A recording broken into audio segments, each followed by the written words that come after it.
My name is Renard. I'm originally from California. I got a PhD in Southeast Asian history with a focus in Thailand. And for several reasons, I went to live in Chiang Mai, where I was teaching at Payap University for quite a few years. And still, you are living in Chiang Mai? Still, I'm living in Chiang Mai. All in all, how many years? Well, the first time I came to Thailand was 1970. Wow. During the Vietnam War? Yes, but I wasn't a soldier. When I went for the physical, a doctor said to me, "Son, we will have to fight the war without you." There was some little thing wrong with my back. Actually, I could have been a soldier. I was in good shape. It was a minor thing. But anyway, I thought, okay, that's fine. That's the beginning of your career. Yeah. And I was Thailand. teaching. Yes. Beginning of my career was teaching 2 years at what is now Assumption University. In Bangkok? In Bangkok on Sathorn Road, close to St. Louis Hospital, St. Louis Lane number 3.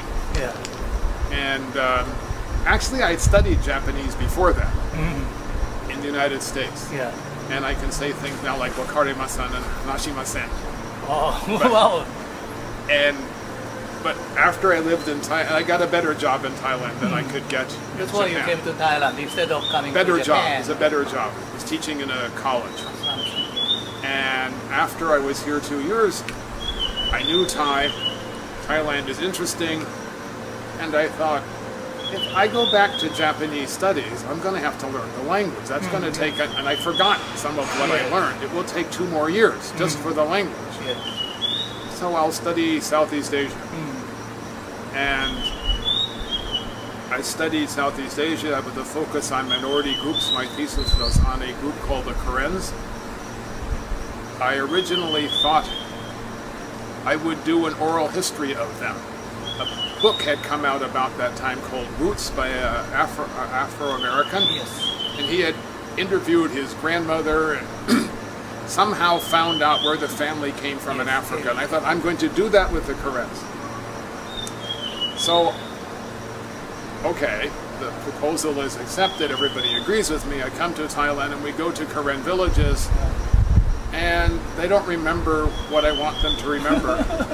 Go to one village and said, I understand the people of this village used to live in Burma. And they said, yes. Where? I don't know. Were you born in this village? Yes. Was your father born in this village? Yes. Your grandfather? I don't remember. So my thesis became Thai-Karen relations, and I could find enough for that. And by that time, my wife, who was from Chiang Mai, had her own thesis and was writing, and she had to come back to live in Thailand after studying in America. So we came to Chiang Mai for a couple of years. I was teaching at what is now Payap University, and it turned out that I worked there for 16 years. Yeah. And studying minority groups and writing articles and teaching classes in the normal sort of academic life. While I was there, I met a future professor at Kyoto University who was then a student at Brown University named Yoko Hayami. And this started a relationship that has carried on professionally for all this time. And just last week she told me what I should wear to this function. Yeah, thank you for coming. My wife had one idea, but she had another idea, which was the correct idea. Yes, so come together to Bangkok. No, to not wear a suit. Yes. So anyway, in 1995 I went to work with the United Nations, doing work with different projects that dealt with minority groups, sometimes with opium control and so on, working in Laos and Myanmar mainly. And towards the end of my stay in Myanmar, I wrote an email to Yoko Hayami and said, I'm thinking about applying for a visiting fellowship at Kyoto next year.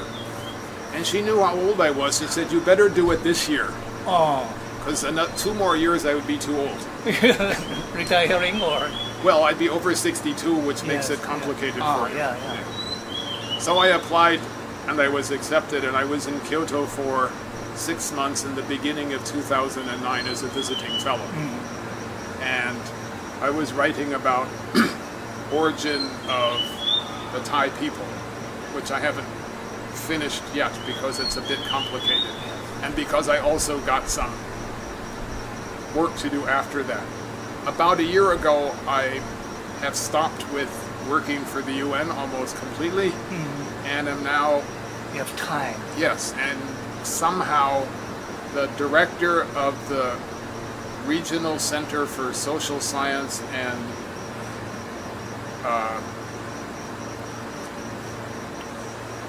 RCSD, Regional Center for Social Science and Sustainable Development, said, why don't you come and sit here? We need to have articles published under our name. And I said, well, that's what I want to do. So I am sitting and writing in RCSD in Chiang Mai on different topics. I should say something about my 6 months in Kyoto. Yes, please. It was a wonderful experience. Enjoyed everything about it. I enjoyed meeting all of the professors. I enjoyed going to the libraries. It's where I met Professor Shimizu. I would not be out of place to say he took us to the best meal we ever had in Japan. And the remarkable thing about that meal, besides all the food, was watching tofu form. Yeah, Was it nigatsu? liquid. Yes, yes, it was amazing. So that was one cultural experience. We tried to take advantage of Kyoto's cultural heritage and visited. At first we were going to see as many World Heritage sites as we could see, but after we saw about 20, some of them were getting similar. There's a lot of temples that aren't too much different, so then we expanded to other things. Went to Nara, which I like very much. For the research, you can do kind of a field visit while you're doing the fellowship, and through a graduate of Kyoto University, I can't remember her last name, but her name was Maki. She's a PhD now. She studied something like forestry. She was working in Thailand. She speaks some Thai. She was working for Shimane Prefecture in a project to keep people from moving out of a rural village into urban centers. And she said, come and see my project. Yeah. So we did. And we went with several of her classmates, and we stayed in a kind of rural ryokan. And when we woke up in the morning, you could see the garden. It was very nice, and the owner of the house took us on a trip, a little walk through the forest, explaining about the trees. So I got an idea of what rural Japan was like. Totally different from urban Japan. Yeah, it was very nice. But they had a touch of urban Japan in them. The daughter of the family was working for a ballet company in Tokyo, and there was a piano in the house. So they were, urban and rural, but the parents were very rural. And on the way back, we stopped in Hiroshima, which is another interesting place. While I was sitting there, waiting for my wife, who went to do something, a Japanese man walked up and started talking to me. And he said, what country are you from? I said, uh-oh. America. Yes. He said, oh, a wonderful country. He said, well, it can make mistakes. So he thought that was a good answer. So, different side of Japan. So we also went to Ise to see the beginning. And the same trip we went to the Mikimoto Pearl. Yeah. So they're pretty close, the two. So we tried to see a lot of, we did not go to Tokyo. The biggest town we went to was Osaka, where we, through the auspices of Yoko Hayami and Yumi-san, your former librarian. Kitamura Yumi-san. Yes. We saw sumo. Oh, really? Yes. Did you go to see the small Osaka Basho or the? I don't know. We have to ask her. It wasn't that big though. They were having one of their every 6 months or something. There's a every 4 months. every 4 months. So we saw the eventual winners. Wow. And it was, I guess you're supposed to go there and take food and sit around. Yeah. And when we came out, one of the sumo wrestlers was in front, and my wife has a picture standing next to him, along with the Indonesian researcher. Oh, they're huge body. Oh yeah, it was bigger than both of them together. Yeah. Since then, I have maintained contact with Kyoto. I participated in a meeting in Professor Shimizu's tenure about James Scott. You had scholars from several Southeast Asian countries. A very nice conference. And the book is on the way to being published. Yes. Just got the email 2-3 days ago. Thanks to your support and encouragement. Yes, no, I think it will really happen because you have a publisher lined up. And,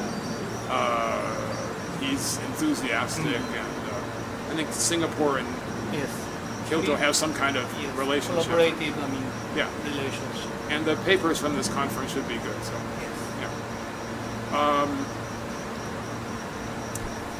I have been supplying books, not every year, but that's important for us. I started actually supplying books, I think, with Cornell. In about 1985, we were driving around Chiang Mai with Professor David Wyatt of Cornell, and I said, there's a lot of books here that you're not getting. And he said, well, put them in a box and send them to us. So from that humble start, I then started selling to the Library of Congress, and other colleges got interested. And I was sending books that you cannot buy in Asia Books or Chulalongkorn Book Center, but what you might call ephemera. When people die in Thailand, they publish books, and these books can be, if you're a former prime minister or a former funeral book. Sometimes they're sets like this. A famous monk. The number of volumes can be enormous, and the amount of information in them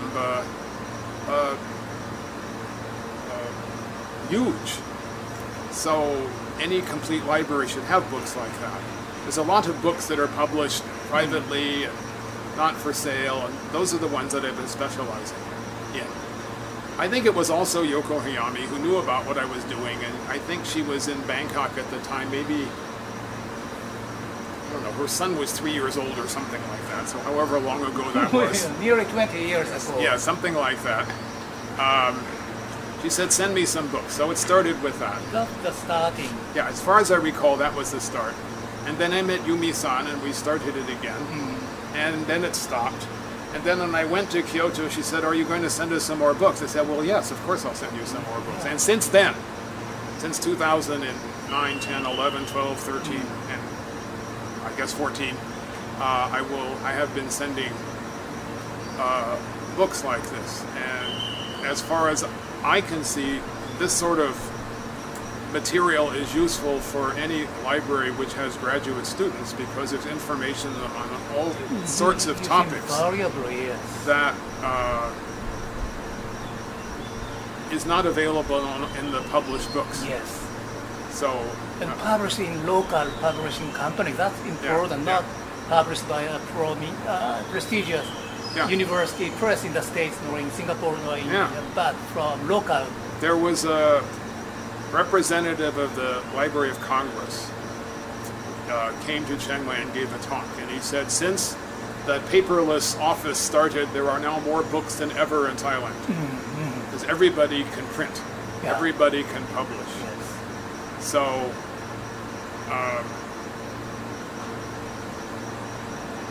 I hope that I can contribute to this, and from my perspective, Kyoto's in a position to have the best library. Do you think so? On Southeast Asia. Yeah. It will take some commitment, but I mean, you're in a position, you do really wonderful research. And I told Yoko Hayami, you do research that's really wonderful and not everybody knows about it. And she said, yeah, we know that too. That's the problem with us. Yeah, it's a partly language problem. Yes, one reason. And then also America's kind of focusing on America. Yes, American way of thinking, American way of doing research. But wonderful research. I just got a book by one of their younger colleagues on a biography of Ne Win. Yeah. It's a wonderful book, using new sources, Burmese sources. He was getting booksellers on the streets to chase things down for him. Yeah, Nakanishi. Yeah. So that's just an example of the, you know, level of scholarship at Kyoto. I was happy to be a part of it. I hope that my supplying books can contribute to further interesting research. Thank you very much for your cooperation and assistance to our researches, because you continuously provide us with latest books which are published in Thailand, in Chiang Mai or in other local places. Almost all the provinces in Thailand have cultural centers, and they have books that are published that are not for sale. Yeah. And sometimes when you go, you can get a lot, and sometimes when I go, I don't get very many at all. It depends on the mood of the person, but if you don't go to the place, you won't get it. You cannot get it. Yeah. And if you write a letter, maybe they'll send you one book, but if you go, you'll probably get it. That's why we really appreciate and thank your cooperation. Thank you very much. Thank you. Thank you. ありがとうございました。ありがとう。